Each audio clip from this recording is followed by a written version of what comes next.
All right, they say, tell them what you're going to tell them, then tell them what you told them. So there's a debate coming up tonight between Biden, Trump, and I think there's going to be a couple candidates who will respond to the questions.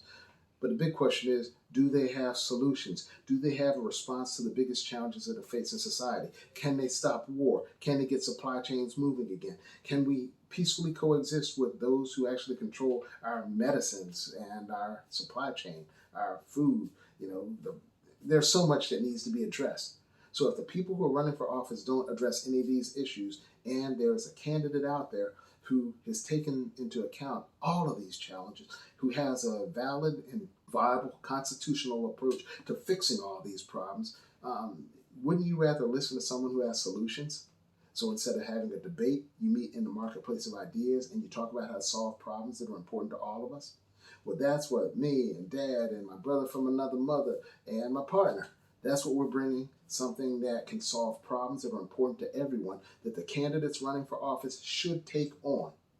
So I'm going to jump a little ahead and let you know ultimately what we're going to do to create a smaller, smarter government that uses shared services, that is also sustainable, that is trustworthy, that actually puts the interests of we the people ahead of everything else, in particular donors' money. Because if AIPAC and the Israelis were so good, they wouldn't have to bribe people or use so much money in order to win elections. It's evil what they're doing. It's wrong. No matter what you're doing, if you're an elected official, we expect you to tune in to a town hall meeting, your city's town hall meeting, where we will present the priorities of your constituents, which I'm pretty sure it will include ending war, letting the government get volume discounts and negotiated prices for everything they spend on. So that's how you pay for a domestic agenda that helps us as opposed to our enemies. We can change all of that the moment we have control of Congress. So on July 4th at 11:11 Pacific time, we are going to have a town hall meeting where we will have at least 1,500 signatures, which forces a representative and a congressman and anyone else who's elected to attend the town hall meeting, where we will present to them our demands that they do the bidding of we the people. If they refuse, then we will recall them immediately and replace them with candidates we can trust.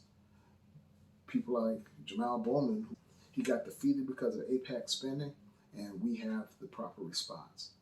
So just know that we can make sure that all of Congress knows and respects, reflects, and protects the interests of their constituents, because our goal is this, and I'm going to end. 1, if we can get 1,500 signatures in each congressional district, and we can get those people who give us their emails, zip code, and their occupation, we're also going to ask that they take a survey where they just prioritize the top priorities that they have for their specific district. On July 4th at 11:11, we will present these priorities to the elected officials and to those who are running for office in each one of the congressional districts. The elected officials who are running will give us their response.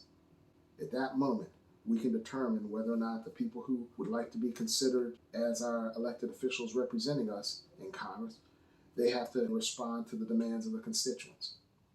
Either they do what the people want them to do based on the prioritized list of top issues that are facing us, or they have to have something better. Otherwise, they won't be able to stay in office because we will recall them immediately.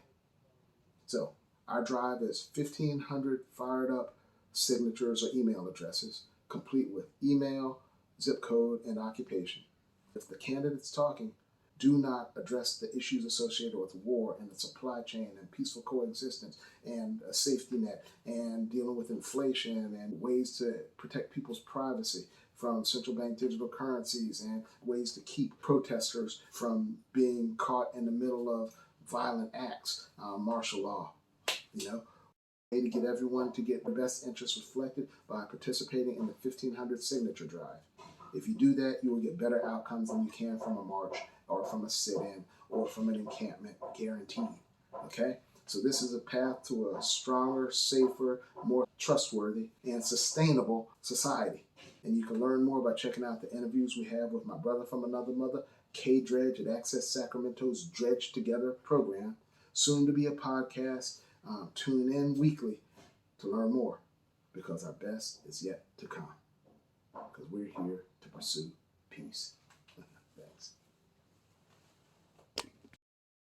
So please sign our fired up 1500 signature drive and tell us your priorities so we can create a government that you can trust, and so we can avoid World War III, so we can combat inflation better than anything that Fed Chair Powell or Yellen are doing. We can use Defense Production Act, power of the purse, eminent domain to deal with the housing and hunger crisis and the healthcare problems. We can even improve the pandemic response in ways that can be trusted because we engage academia, the researchers who practice science for the public good and who want to heal the human condition without making and keeping people sick for profit. Those are the kind of people we're bringing to the table, and it's all possible because a specific group of people defied all the stereotypes and tropes about them. They actually are not the least valuable member of society. They are the only reason that society exists as it does, because this group alone is responsible for Hitler's defeat. There's not another group on the planet that can say that if they did not exist, that Hitler would have won. So that being the case, it's this group of people who I've had the honor of meeting with, Patton's Panthers and the Tuskegee Airmen's family members, descendants of the soldiers who were responsible for Israel's existence.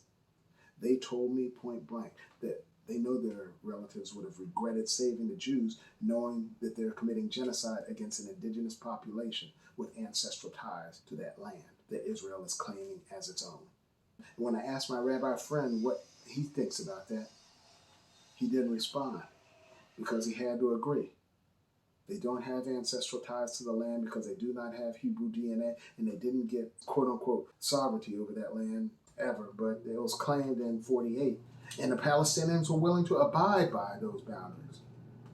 But the Jews wanted it all, which is evil and wrong, and it's against what the Torah teaches. These are the things that I'm debating with my rabbinical judge friend.